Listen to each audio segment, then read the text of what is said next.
It's Glenn Walford here from franchisebuyer.com.au. I'm at the Brisbane Franchising and Business Opportunities Expo, and I'm with Rod Young from DC Strategy. Rod, how you going, mate? Hi, Glenn. Good Great to see you. Yeah, you too, mate. Good to see you again. Yes. I've seen you talking a lot down there at the front there with right. at the entrance here, grabbing everyone as they walk in. So thanks for joining us. Thanks for joining us today. At DC Strategy, we've spoken before about DC Strategy's been in the market for quite a period. Can you tell us a little bit about DC Strategy and franchising, your background in it? Yeah, well, the embryo of DC Strategy started in 1983, and we're a franchise developer. Yep.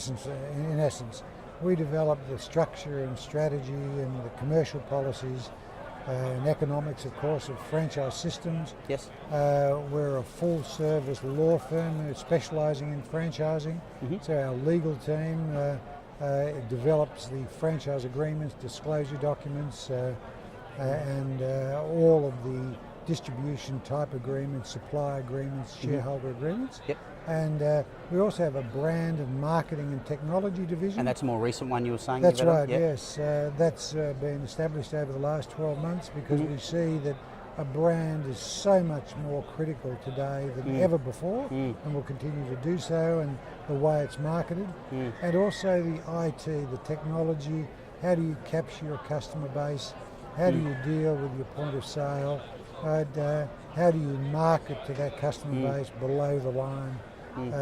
So our technology is a very important part. Also e-commerce.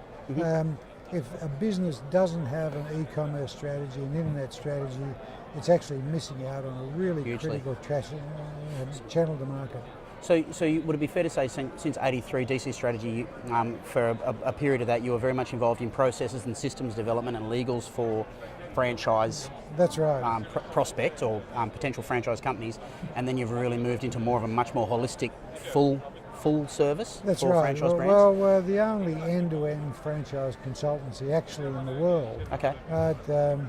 Because we have the combination of the advisory business, we have the legal business, we have the brand marketing and technology business, and we've recently added the end result of that is the recruitment, screening and selection of franchisees, because you need to be able to help your clients actually build networks and brands rapidly, and speed to market is really important. Yeah, and that, I think we've spoken about that before, is that really helping them finish that, because they can get so far down the track, and that last, but most important bit of obviously being able to actually sell some franchises and get them over the line, because they've invested a lot up to that time, haven't they? They really need to start getting the rubber on the road. That's right, and there's no point in having a franchise program that you can't actually translate into selecting the right franchisee, and we see that it's important to sell the franchise, but it's even more important to select the franchisee. Yeah. And so our franchise selection process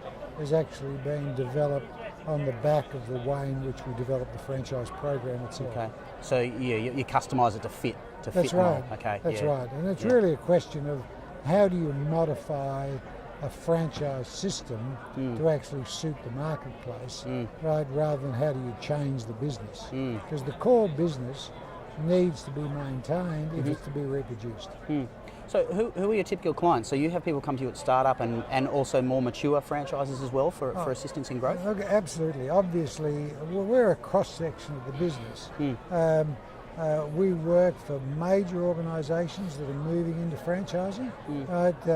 We work for companies overseas that are coming into Australia. People like Ben & Jerry's is a good example. Carl's Jr. is a recent or about to launch here in Australia. We've granted their first area developers. And very established companies here that are looking at franchising.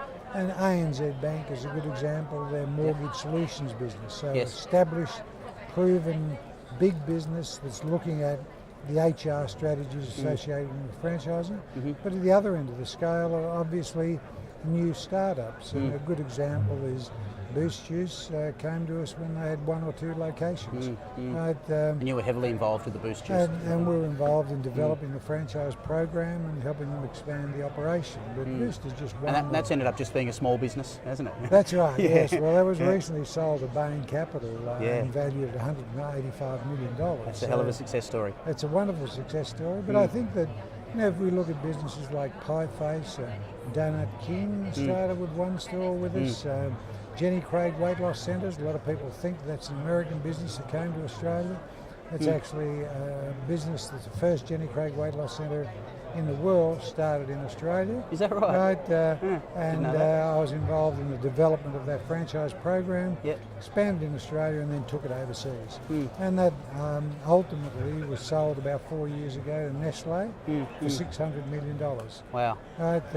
Auto Brake Service started as one shop in Fitzroy in Melbourne, and Graham Stewart and Alan Jolly, the owners, recently crystallised their value by selling it for $80 million. So, all of our clients tend to start at some stage of development, and because there's quite a number of small businesses in Australia, a good cross-section of our businesses are proven, profitable, been established for a few years, but are looking for ways to really grow and scale their business. So, I mean, you've clearly got a pedigree of a hell of a lot of runs on the board as far as that. So, with that in mind, so for someone watching this now that has a concept or an idea or a business, what is the main thing that you would give as advice to them if they were thinking of entering into franchising that they should really keep in their mind to keep an eye on to make sure that they've got the best chance of success? Yes. Well, look, I think that there's no doubt the business has got to be past proof of concept. It's got to be proven and profitable. The business should preferably have a couple of locations, so it's not just the charisma of the owner, but the capability of the system or process. It's got to have a proven set of financials. It should have some its brand and trademark registered. And one of the important things we see is it's got to have an appropriate legal structure or framework. And obviously people come to us for advice on how to structure their business.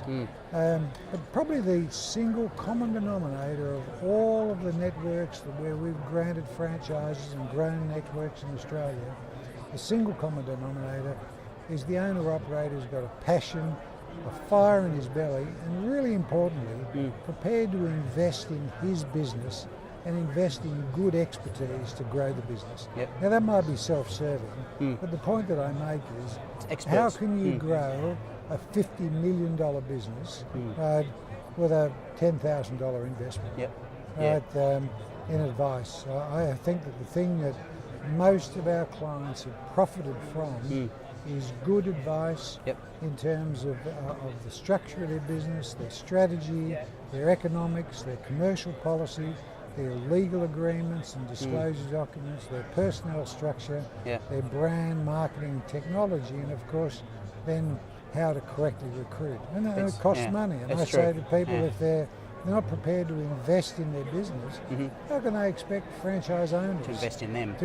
And it's something generalists can only take you so far. That's right. Experts will take you a hell of a lot further and look, do it a lot more we've efficiently. demonstrated this because we've not only grown clients here in Australia, but we've taken those clients and moved them into the world. And now quite a number of our clients are operating in a variety of countries around Australia.